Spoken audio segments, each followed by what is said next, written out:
So I have this problem with Ion Fury. Okay, I have two problems with Ion Fury, but while the second is far less important, I have more to say about it. This is a throwback shooter made in the style and engine of Duke Nukem 3D and Shadow Warrior, and published by the same company. And in true 90s fashion, it has a big-ass arsenal of weapons, and they're all cool and creative, and they feel good to use. I like firing them and making robots go boom. And I played it all the way through, which is odd because I've played the first half of the far superior Dusk twice now and fallen off it both times because despite being a much better game, it did not scratch the same itch, which makes me wonder what the itch even is, but that's not what I want to talk about today. What kept rattling around my skull as I worked through Ion Fury's campaign was, if I like all these weapons, why don't I like this combat? Which led me to step back and consider the broader question. What makes a shooter arsenal good? We're in a mini renaissance of indie shooters that throw back to 90s design. Some are very creative and experimental, taking the principles of the era to make stuff unlike anything the decade actually produced. But the big four seem to be Dusk, Project Warlock, Ion Fury, and Amid Evil, each of which hew much closer to a specific old-school lineage, Quake, Doom, Duke, and Hexen, respectively. And can I just say, of the four, Amid Evil is the only one where firing a crossbow would be period appropriate, yet it's the only one that doesn't have one? That's not important, I just needed to say it. Anyway, one result of all this harkening back to the 90s is the comeback of the arsenal. I've talked about this a bit before, but the first-person shooters had a few distinct phases. All through the 90s, we had these big, sprawling maps with keycards, and then once Half-Life dropped, we started seeing more linear, directed, story-driven levels. And for both of these phases, players could expect to accumulate an increasingly large and increasingly ridiculous spread of weapons. Become the era of Halo and Call of Duty, the arsenal faded away and was replaced with the loadout. In games with loadouts, players may still use a wide array of weapons, but can only carry 2 or 3 at a time, now and again swapping one out for another to prepare for whatever task is ahead. And there is an artfulness to this, to making sure most weapons pair well with most other weapons, just as there is an artfulness to making a broad and cohesive arsenal. This video is not about which is better design. But the rise of the loadout is indicative of a larger trend. Loadouts meant designers were no longer responsible for keeping the combat balanced. Regenerating health meant designers no longer placed medkits to determine when players recover HP. And skill trees put players in charge of tuning the gameplay. It's a shift in ethos towards, when in doubt, make the player do it. And for the most recent phase of shooter design, that was the dominant model. But the loadout is starting to lose its stranglehold as well, and the new model is... Actually, we don't seem to have a dominant model anymore. Shooters just aren't as big as they used to be. We don't have that one monolithic property whose design seeps into everything that follows. AAA design is much more franchise-dependent now. You've got Halo and Call of Duty still using loadouts, team shooters that take after fighting game design where your movement, weapons, and abilities all depend on the character you're playing, and Doom and Wolfenstein are going strong, doing the old-fashioned arsenal with modern twists. It can be a bit of a bummer when a genre wanes in popularity and starts to fragment, but it leaves room for ideas new and old to share space with each other. So, since they're back, let's talk about arsenals. 90s shooter design has been pretty thoroughly covered on YouTube. Chris at Errant Signal and Mark at Game Maker's Toolkit have talked about how 90s shooters handle combat encounters, both through the lens of Doom. The former looking at level design and ammo availability, and the latter looking at enemy design. And both owe much to the writings of Liz Ryerson, Robert Yang, and J.B. LeBreton, among others. So, to avoid overlapping with them too much, let's look at the weapons themselves. What makes the arsenal worth bringing back, and what makes a given arsenal succeed or fail? Let's take it from first principles. The most distilled arsenal is probably found in Quake. A mere 8 weapons: axe, shotgun, other shotgun, nail gun, other nail gun, grenade launcher, rocket launcher, thunderbolt. 90s bread and butter. Most games from the era had versions of these. I'm going to divide each weapon into 5 major attributes. This is not definitive, we could do more than 5, we'll get to that, but for now, range, accuracy, rate of fire, ammo consumption, and damage output. I'm also going to sift these 8 into 5 categories. Most shooters from the era would cover these archetypes. Melee, a close-range weapon that doesn't cost any ammo. Shotgun, slow to fire but doing high damage at medium close range, mediocre accuracy. Machine gun, longer range and better accuracy than the shotgun, can do sustained damage but at the cost of burning through ammo. Explosives, doing a lot of damage but can only be used at longish range lest they damage the player character. And whatever a given game's version of the BFG is, usually something that does massive damage but either rarely sees ammo pickups or just eats through it like a beast.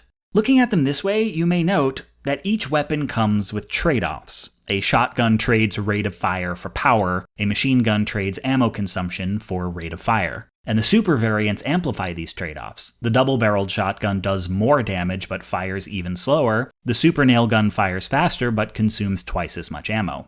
I find a lot of games from this era, I tend to use shotgun and machine gun as my defaults, hot swapping between them because they complement each other. The other weapons I take out situationally, when I need to do a lot of damage from a distance, or when I'm ammo starved, or when I need to just really mess up a big boy.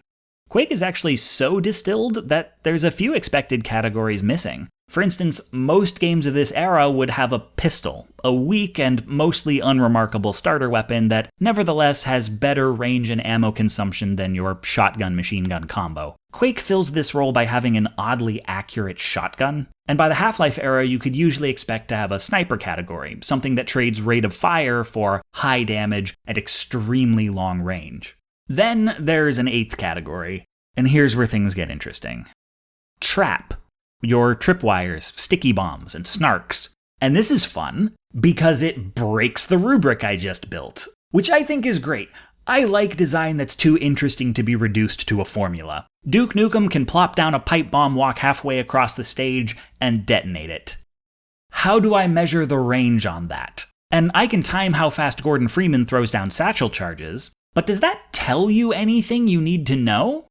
So, okay, we'll have to tag into our pseudo-scientific bar graphs that some weapons have unique attributes. In fact, one category is mostly based around them, and these can't be easily categorized. And we could see that as my failure to come up with a decent methodology, but I say it opens up possibilities. Because our rubric left a lot of stuff out. The grenade that ricochets, or the scope that reduces your field of view. Maybe a complete system would just add ricochet and FOV to our list of attributes to keep things clean, but they would be irrelevant to most weapons. So, no, we're gonna keep it messy. But we can get a little taxonomical. We can wrestle unique attributes into at least a few general categories. The ice gun that immobilizes, the flamethrower that burns, the rocket that jibs. These are all unique effects on enemies. The chain gun that slows you down or pushes you back, the voodoo doll that hurts you if there are no enemies around, these are unique effects on the player. And the grenade that bounces off of walls, or the Tau cannon that shoots right through them. These are unique effects on the environment. That covers most of it, but there is one more. Though it is only one piece of the puzzle, we can't deny, in this genre especially, the significance of aesthetics. A game can have a shotgun tactically indistinct from dozens of shotguns that have come before, but if designers get the look and feel just right,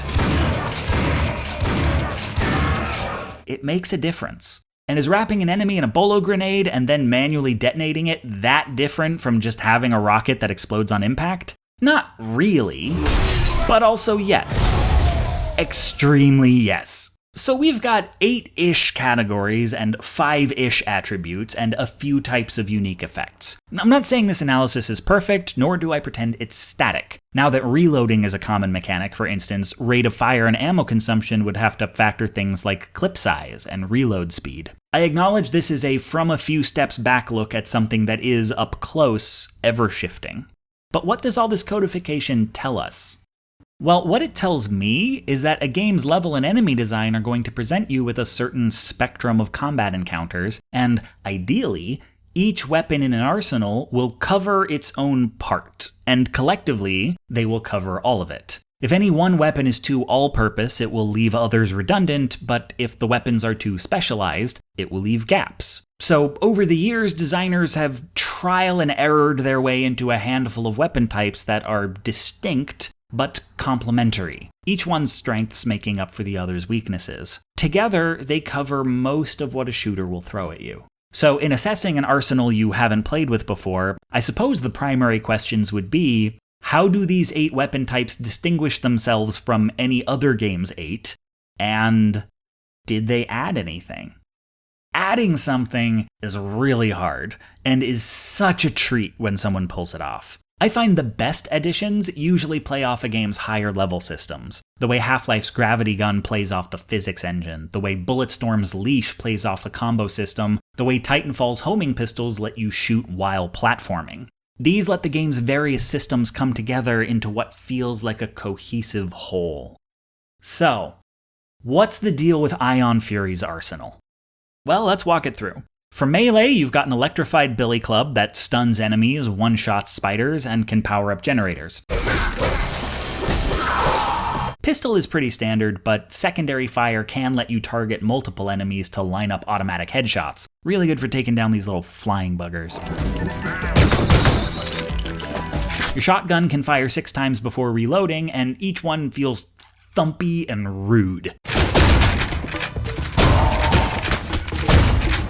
Machine guns include Uzis that burn enemies and can be dual-wielded, and a chain gun that slows you down but can absolutely wreck shop. For explosives, you've got bowling bombs that can be rolled along the ground and even charged to become homing bombs, a grenade launcher that can go pretty dang far and launch over chest-high cover, and a cluster puck that can be thrown, affixed to walls, or turned into a shrapnel grenade. Finally, you have a bow that is highly accurate at a distance, can be charged to fire up to 5 shots in a spread, or overcharged to... They're all unique twists on their respective categories, and they feel great to use. So this should be doing it for me, right? Right? Why aren't I having more fun? Well, okay, for starters, there's redundancy. While all unique in their own ways, tactically, the grenades, bowling bombs, and cluster pucks shake out to long-range explosive, mid-range explosive, close-range explosive. I played the game a second time to capture footage and had the same problem as my first. I kept forgetting I even had the pucks because there's so rarely a scenario where a bowling bomb doesn't suffice. And sure, you can stick them to walls, but like the tripwires in Duke Nukem 3D, it seems like a multiplayer mechanic more than anything. The run-and-gun nature of the campaign isn't suited for laying down traps, and the AI isn't built for walking into them. And with only 9 weapons in the game, a third of your arsenal is just explosives.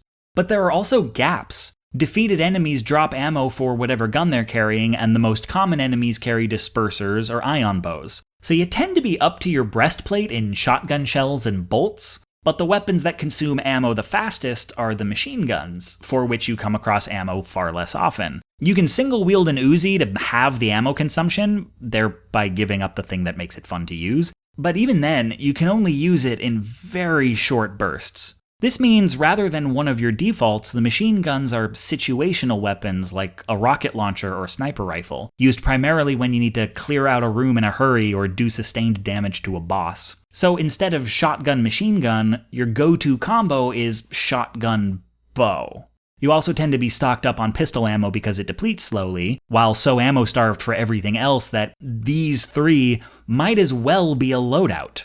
And aside from the fact that all 3 of these weapons fire fairly slowly, that's a close-range weapon and 2 long-range weapons, and it leaves a big dead zone. You often find yourself taking damage from middle-distance enemies too strong for your weak-ass pistol and too dangerous for your slow-ass bow, and just chuck-charging them till your shotgun becomes useful. The bow is theoretically good for picking off far-away enemies, but a single bolt is surprisingly weak. You can load up multiple shots, but they come out in a spread, so that doesn't help with sniping. And thanks to the headshot targeting, you're better off just using the pistol, and only end up sniping with the bow if an enemy's too far away to target. And then you're just chipping away at them while ducking their perfect and far more lethal aim. A charged bow does a lot of damage when used as a slow-to-fire close-range weapon, just like your shotgun. And with the spread and ability to pierce multiple enemies, it can do work on a clustered group, just like your 3 different explosives. And you can still have fun with this. Taking out this dude with a charged bow, this dude with the disperser, and this dude with a pistol headshot is more dynamic than just hitting all three with a disperser. There's no tactical reason to do so, but you can, with effort, make it fun. But it kind of seems like putting the player in charge of whether the game is enjoyable. And it's never fun enough that you wouldn't trade it in a heartbeat for another machine gun clip. Now, look, this isn't a product review. Don't avoid the game just because I said it has problems, though maybe avoid it because it's made by transphobes. I'm not here to share my every petty complaint, like how most weapons have to be reloaded but the HUD doesn't tell you how far you are from needing to reload, and you swap between weapons so much it's really easy to lose track, so you'll regularly line up headshots with the pistol, fire one bullet, and then have to sprint away while your character automatically reloads. Oh, whoops, I did the thing! My point is, I wouldn't be talking about this game if it didn't illustrate something interesting. Looking at failure is often the best way to understand success. Because there are many successes. There are people right now making old school shooters that truly understand what made the 90s arsenal work, who were not even alive when those games came out, while the people who actually made them have lost track of it. I think that's wonderful, that the arsenal holds value even for people who don't have nostalgia for it, and that they're the ones teaching us, or at least reminding us, that guns that are good to shoot do not alone make a good shooter. Some things I feel like I'm dying.